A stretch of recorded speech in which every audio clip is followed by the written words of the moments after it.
Então vamos à resolução dos exercícios da aula 2, tá? Que é a nossa segunda aula de física.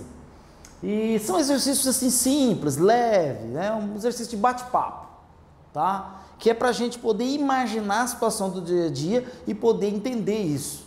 Tá? Às vezes o aluno ele tá preocupado com fórmulas, conceitos, a física é só decorar as fórmulas, eu ouço isso muito dentro da sala de aula e fico até meio perplexo, né? Que não é bem assim, a gente tem que entender os conceitos. Então vamos lá, ó. Um aluno, primeiro exercício, um aluno sentado na cadeira de uma sala, lendo um livro, está em movimento ou em repouso? Explique. Está em movimento ou em repouso? Bom, a gente entendeu que repouso absoluto no universo não existe, tá? Repouso absoluto no universo não existe. Por que não existe? Porque sempre existirá no universo uma posição geográfica, um referencial em que eu posso enxergar aquele corpo em movimento. Então, por exemplo, em relação a todas as pessoas presentes na sala, esse aluno ele está em repouso, porque o referencial interno da sala é de repouso. Em relação a uma pessoa que está situada na Lua, olhando para a Terra, esse aluno está em movimento. Por quê? Porque a Terra gira ao redor de si mesmo, né? E faz um movimento de translação ao redor do Sol. Então, né, esse aluno ele está em repouso e em movimento, dependendo do referencial adotado. Ok? Não vamos escrever isso, é só para você entender e imaginar a situação, tá? Exercício 2. Considere 3 objetos A, B e C. São 3 objetos, A, B e C. Analise a afirmativa, olha só. Se A está em movimento em relação a B e B está em movimento em relação a C, então A está em movimento em relação a C? Olha, tá parecendo a transitividade aí da matemática, né? Vamos ler de novo? Se o A está em movimento em relação a B e B está em movimento em relação a C, são 3 objetos. Então o A vai estar em movimento em relação a C? Eu estou em movimento em relação ao Roberto. Roberto está em movimento em relação a Márcia. Então quer dizer que eu estou em movimento em relação a Márcia? Não necessariamente. Por quê? Eu e a Márcia podemos estar dentro de um carro, andando. Eu estou em movimento em relação ao Roberto. O Roberto olha para a Márcia e vê a Márcia em movimento em relação a ele próprio. Isso quer dizer que a Márcia está em movimento, eu estou em movimento em relação a Márcia? Não, a Márcia está parada, está junto comigo. Então, A e C pode estar no mesmo referencial, pode estar na mesma posição geográfica em movimento, enquanto que o B está parado, observando o referencial dos dois. Então, os dois estão em movimento em relação a B, mas os dois entre si, A e C, não estão em movimento. Conseguiu captar? Ok? Beleza, vamos lá. Agora aqui já é um exercício de cálculo, né? Um móvel percorre, eu já coloquei ele de sacanagem porque vai ter uma discussão aqui. Um móvel percorre uma distância de 1.200 metros em 4 minutos. Qual é a velocidade média? Velocidade média, né? Velocidade média é 1.200 metros, tá? 1.200 metros em 4 minutos. Então, 1.200 dividido por 4 vai me dar 300 metros por minuto. Aí você pergunta para mim, mas a velocidade não é quilômetro? Pode ser em quilômetros por hora ou em metros por segundo, tá? Mas é o mais comum, mas nada impeça de eu ter 300 metros por minuto. O exercício não falou e que tipo de velocidade que ele quer. O vestibular, ele vai pedir para você que dê a velocidade média. Se ele não falar nada e colocar desse formato aqui, desse jeito aqui, escrito desse jeito, nada impede você fazer assim. E ninguém pode dizer que você está errado. Porque a velocidade, ela tem uma unidade de medida. Se ele pede em metros por segundo ou em quilômetros por hora, agora se ele dá o espaço em quilômetro e o tempo em hora, é necessário você colocar em quilômetros por hora. Eu coloquei do jeito que ele colocou. Agora, eu posso, tá? Pegar 1.200 e transformar os 4 minutos em segundo. 4 vezes 60, porque cada minuto são 60 segundos. Então eu vou ter 1.200 dividido por 240 segundos. Isso vai me dar uma taxa de 5 metros por segundo. Está satisfeito? Se você quer Quilômetros por hora é só multiplicar 5 metros por segundo por 3,6. 3,6 vezes 5 vai dar 18 quilômetros por hora. Ah, Luiz Caio, mas você falou que distância não é a mesma coisa de deslocamento. E para calcular a velocidade média, eu tenho que usar o deslocamento. Aqui ele não me deu trajetória. Ele não me afirmou trajetória. Ele não falou que o móvel saiu de um ponto X, foi até um ponto Y e a partir daí calcular a velocidade média. Nós falamos em deslocamento ou variação de espaço quando nós temos uma trajetória. Aqui ele diz que percorreu 1.200 quilômetros em 4 minutos. Ele quer saber a taxa de rapidez que isso aconteceu. Não tem problema nenhum.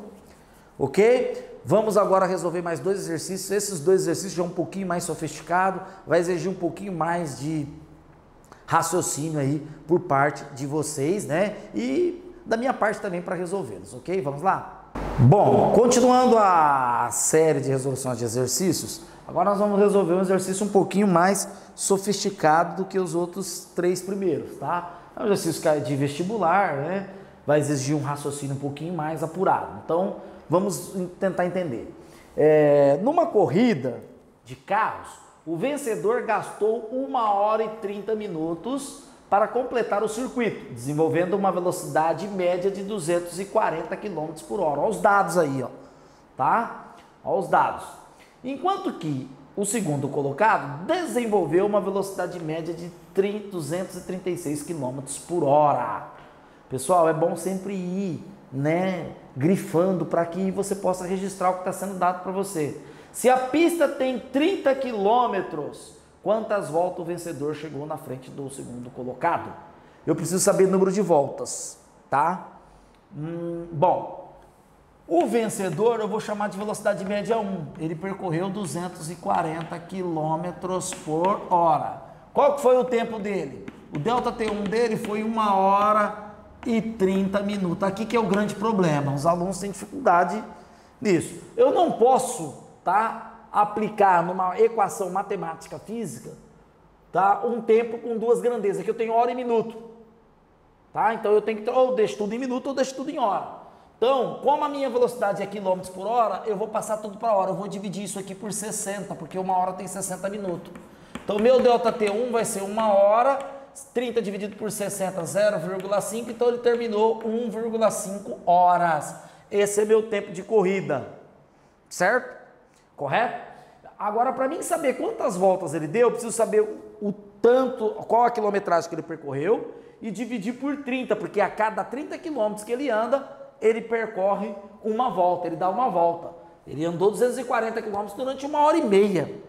Isso é a média da velocidade dele. Não quer dizer, tá, que ele andou todo o percurso, toda a corrida em 240 km por hora, tá? Bom ressaltar isso. Isso é uma média. Então, velocidade média 1 é ΔS sobre ΔT. Vamos procurar o espaço dele aí. Vamos lá. 240 é igual a ΔS1 sobre 1,5. Isso aqui vai me dar, acrescenta 1 aqui, multiplica em cruz, aquela coisa errada toda, né? Que a gente já conhece. 1,5 vezes 240, 360 quilômetros. Tá aqui. Ok? 360 quilômetros. Esse foi o percurso de toda a prova. 360 quilômetros, a gente sabe que a cada 30 quilômetros é uma volta. Então é 30 mais 30 mais 30, né? Cada vez aqui é uma volta. Isso aqui, dentro de 360, acontece 12 vezes.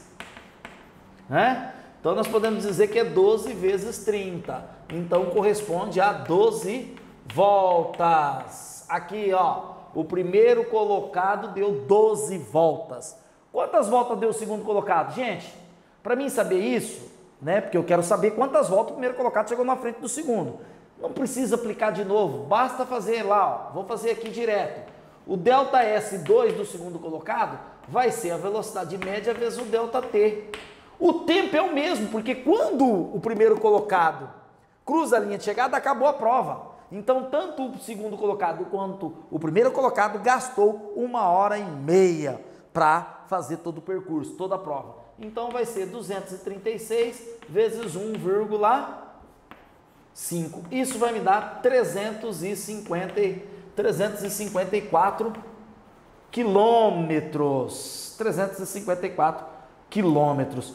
Olha só, 354 quilômetros, eu divido por 30 para saber quantas voltas. Ou faz o mesmo processo aqui, a mesma linha de raciocínio, né? Isso aqui vai me dar 11,8 voltas. Se o primeiro colocado chegou 12 voltas, o segundo chegou 11, 12 menos 11,8, né? 12 menos 11,8 é igual a 0,2 voltas. 0,2 voltas, se nós multiplicarmos 0,2 voltas vezes 30 km aqui, vai dar, porque é o comprimento da pista, vai dar mais ou menos uns 6 km, aproximadamente 6 km de distância do segundo colocado. Maravilha! Ok? Então vamos agora fazer um exercício um pouquinho mais sofisticado, que envolve aquelas operações de corpo, que envolve a noção de corpo extenso e ponto material, tá? Então vamos para esse exercício agora para fecharmos essa aula. Bom, para fechar essa aula, essa segunda aula de física, né, cinemática escalar, nós temos aqui um exercício da FUVEST. Isso caiu há muito tempo na FUVEST. Eu lembro que eu resolvi esse exercício aí, eu estava no ensino médio a primeira vez. Mas vamos lá. Muito tempo não, tá? Um tempinho aí, uns 5 anos para trás, hein? Uns 3, 4, 5 anos para trás. Uma composição ferroviária de 19 vagões e uma locomotiva desloca-se a 20 metros por segundo, sendo, vai grifando aí as coisas que dá, sendo o comprimento de cada elemento da composição 10 metros, qual é o tempo que leva o trem para ultrapassar um sinaleiro, uma ponte de 100 metros de comprimento? Bom, para atravessar um sinaleiro, que é um poste, né, na vertical, ele vai funcionar como o sinaleiro vai funcionar como um ponto material. Mas como o trem é um corpo extenso, né, então nós vamos pensar assim, ó. O trem está aqui, para ele atravessar todo o sinaleiro, ele tem que fazer isso aqui. Então ele tem que andar a distância do seu comprimento. E qual é o comprimento do trem? Delta S é igual ao comprimento do trem. Então isso no item A. Comprimento, vamos escrever aí, alunos. Comprimento do trem. O trem é composto por 19 vagões mais uma locomotiva. 19 mais 1, que me dá 20 vagões, vezes, isso aqui é 19 mais 1, vamos escrever assim, vezes 10, porque cada composição do trem tem 10 metros, então vai ficar 20 vezes 10, isso é igual a 200 metros, e esse é o comprimento do trem. Ele está andando numa velocidade média de 20 metros por segundo, então eu quero saber o tempo que ele leva para ultrapassar um sinaleiro, então ele vai andar os 200 metros aqui, tá? Então vamos lá, velocidade média, delta S sobre delta T, nenhuma novidade, né? 20 igual a 200 sobre delta T, isso vai me dar um delta T 200 dividido por 20, isso é igual a 10 segundos. Ele gasta 10 segundos para atravessar um sinaleiro, ok? Entendido, alunos? Vamos lá. B. Velocidade média igual a delta S sobre delta T. Agora ele vai atravessar uma ponte de 100 metros de comprimento. A fórmula é a mesma, a diferença é o delta S. Por quê? Ao atravessar uma ponte, ele tem que atravessar, olha só, aqui é o trem, aqui é a ponte. Então ele vai atravessar os seus 200 metros de comprimento, mais os 100 metros da ponte. Então o seu delta S passa a ser ponte mais comprimento do trem. Então é o comprimento do trem, né? Vamos escrever aqui, CT, comprimento do trem, CP, comprimento da ponte. Então o delta S dele é 200 mais 100, seu comprimento mais 100, que é o comprimento da ponte, eu tenho 300 metros de comprimento. Aí, então aqui 20 é a sua velocidade, 300 metros sobre delta T. fazendo algebrismo, né? Passando para lá, para cá, dividindo, multiplicando, no algebrismo, né? Fazendo algebrismo, dividido por 20, 300 dividido por 20 no algebrismo, 15 segundos, 10 segundos quando ele vai atravessar um sinaleiro, o sinaleiro funciona como ponto material e ele como corpo extenso, 15 segundos quando ele vai atravessar uma ponte, ambos como corpo extenso. Maravilha! Vou encerrar essa aula de hoje com uma frase uma frase de um provérbio árabe. Busque sempre o progresso e nunca a perfeição. Sabe por quê? Porque a perfeição você não chega nunca. Agora o progresso você conquista ele um pouquinho todos os dias, ok? Um forte abraço e te vejo no futuro.